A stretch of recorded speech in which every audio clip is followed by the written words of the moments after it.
తెలంగాణ ప్రజలకు ఇచ్చిన హామీల విషయంలో ఈరోజు చాలా ఇక్కట్లు పడుతున్న నేపథ్యం కనపడుతుంది. సో మాకు కొంత రైతుకు పెట్టుబడి సాయంగా ఆనాటి నుంచి అందించారు కాబట్టి మీరు ఇంకా గొప్పగా దానికంటే ఇంకొక 5,000 యాడ్ చేసి ఇస్తామని చెప్పారు. రెండోది ఏంది, అలవిగాని హామీ ఏంది, 2,00,000 రుణమాఫీ ఏకకాలంలో, దట్టు ప్రతి ఒక్కరు అయిన వాళ్ళు కూడా ఇమ్మీడియట్లీ వెళ్ళి తెచ్చుకోండి అని చెప్పి మేము డిసెంబర్ 9కే చేస్తామన్నారు. 4-5 వాయిదాలు పెట్టేశారు. లాస్ట్కి దేవుళ్ళ మీద ఒట్టేసి ఆగస్టు 15వ తేదీ అన్నారు. సరే సంవత్సరం అంటే చెప్పలేదనుకోండి, ఆగస్టు 15వ తేదీ అని చెప్పారు, లోపు చేస్తామని చెప్పి. సో పెద్దగా ఎన్నో రోజులు లేదు, దానికి ఒక కార్పొరేషన్ ఏర్పాటు చేసి, రైతు కార్పొరేషన్, దాని ద్వారా చేస్తామన్నారు. కానీ దానికి ఉండే కొర్రీలు దానికి కనిపిస్తున్నాయి. ఇందులో ఇప్పుడు ఏదైతే మన తెలంగాణ అందరూ కూడా మోడీ పైసలు అంటారా, కిసాన్ సమ్మేళన్, సో దాని నుంచి వచ్చే 6,000 రూపాయలు వస్తాయి. ఒక 36 లక్షల మందికి వస్తాయి ఆ డబ్బులు. వాళ్ళకు మాత్రమే వర్తించాలా? తర్వాత రేషన్ కార్డును తీసుకోవాలి ప్రామాణికంగా, ప్రభుత్వ ఉద్యోగులు, ఐటీ కట్టే వాళ్ళకు, ప్రైవేటు ఉద్యోగస్తులకు ఉండదు.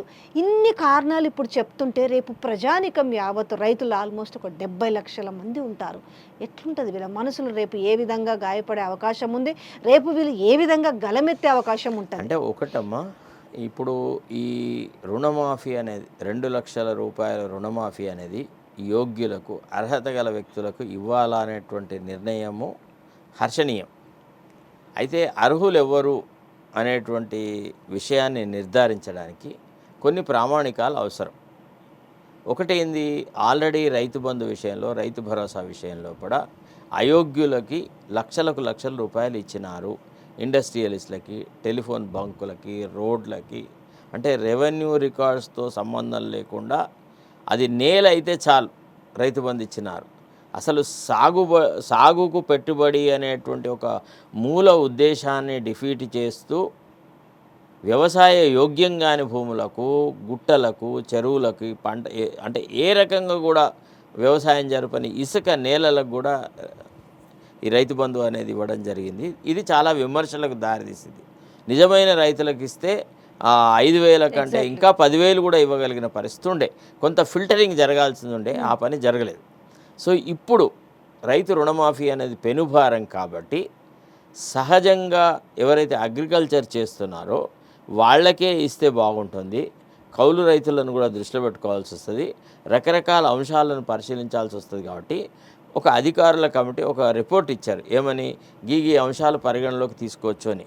అందులో ఒకటి ఏంది, ఈ కిసాన్ యోజన ఏదైతే ఉందో, కిసాన్ సమ్మాన్ యోజన అని కేంద్ర ప్రభుత్వం పెట్టిందో, దానికి కొన్ని గైడ్లైన్స్ ఉన్నాయి. ఈ గైడ్లైన్స్ మనం ఫాలో అవుదామని.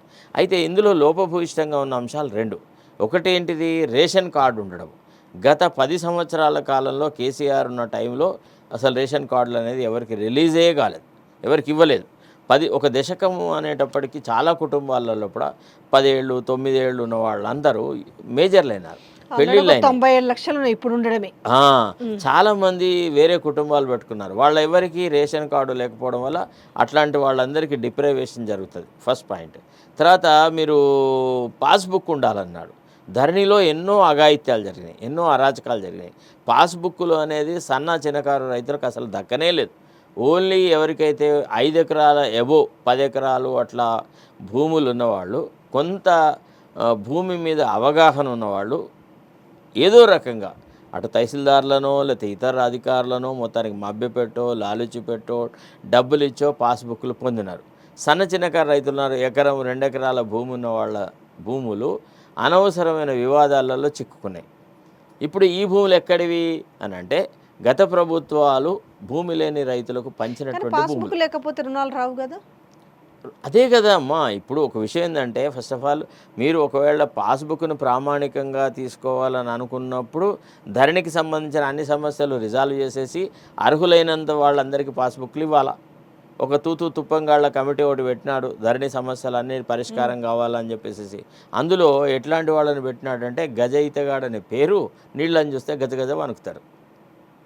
ఈ నిపుణుల పరిస్థితిగా అట్లాంటిది. వీళ్ళు ఒక్కడికి కూడా అందులో ప్రైవేట్గా అంటే పర్సనల్ ఎక్స్పోజర్ లేదు. వాడెన్నడూ ధరణికి సంబంధించిన ఏ వివాదాలని కొట్లాడిన వ్యక్తులు కాదు, పరిశీలించిన వ్యక్తులు కాదు, పరిష్కరించిన వ్యక్తులు కాదు. ఇప్పుడు నేను మొన్న ఒక లక్ష్మణ అని ఒక రైతుని ఇంటర్వ్యూ చేస్తే ఆయన ఏం చెప్పినాడు కోదండ రెడ్డి గురించి, చాలా తను డొల్లా, అసలు ఆయనకి ఏం రైతుల వ్యవహారమే తెలియదు, వ్యవసాయం గురించి ఆయన అవగాహన చాలా శూన్యం సార్ అని ఒక రైతు నాయకుడే చెప్పినాడు. ఆయనతో ఒక 5-6 సార్లు మీటింగ్ చేసిన వ్యక్తి కోదండరెడ్డికి అసలు ఈ విషయం మీద అసలు పూర్తిగా అవగాహన లేదు, ఆయనకు అర్థమే కాలేదు సార్ సబ్జెక్టు, ఎన్నిసార్లు మాట్లాడినా అని అన్నాడు.